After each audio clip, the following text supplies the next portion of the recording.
Noso rexeitamento absoluto a declaracións como as que fixo o señor alcalde de Baralla, nas que xustificou as mortes do franquismo afirmando que os condenados a morte estarían condenados porque o merecían.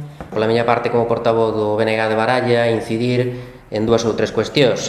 En primeiro lugar, que, aínda que agora se queiran excusar de tales afirmacións de tal gravidade en que son sacadas de contexto ou non, que está claro que unha frase, unha afirmación da gravidade como a que pronunciou o alcalde nese pleno, dá igual que estea fora, dentro ou no medio do contexto. O contexto, a frase é a que é, e significa o que significa, é clara, é explícita do parecer, da opinión dun cargo institucional do Partido Popular.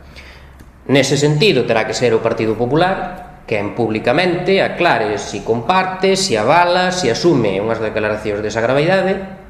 En todo caso, de non ser así, pois que medidas pensa adoptar tamén en relación cun cargo institucional do Partido Popular.